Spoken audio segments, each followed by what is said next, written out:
I say the most iconic monster sound of all time, Godzilla's roar. People all over the world can identify it as the king of the monsters. But can they identify this? Something funny going on. You better check.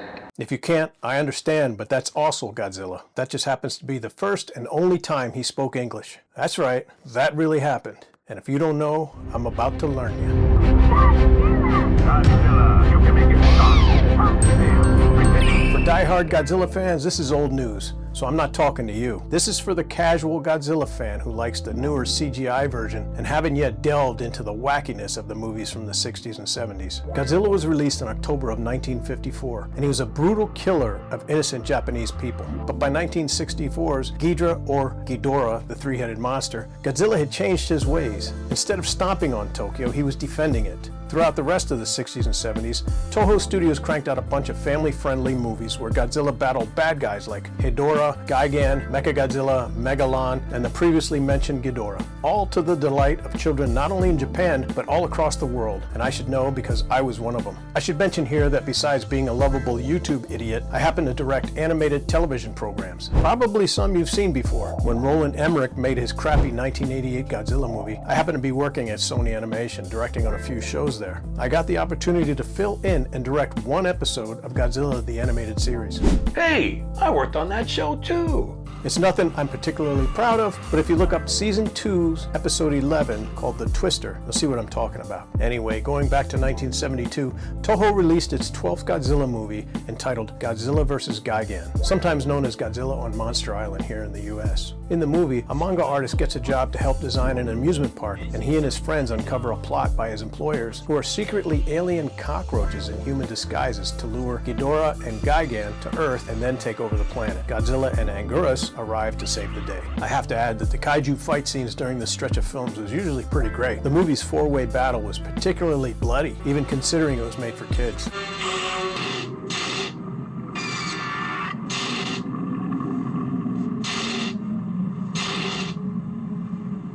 Plus, there's one of the coolest tag team sequences you'll ever see in a Godzilla movie.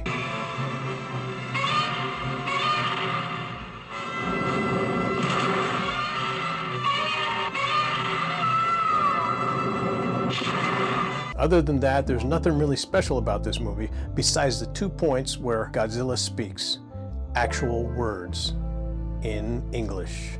Here's the first scene and exactly how it was shown here in America. Hey, Godzilla! What do you want? Something funny going on. You better check. Oh, yeah. The second scene is after the two kaiju leave Monster Island and are making their way to the mainland. Hey, Akila, come on! There's a lot of trouble ahead. That's some wild shit, right?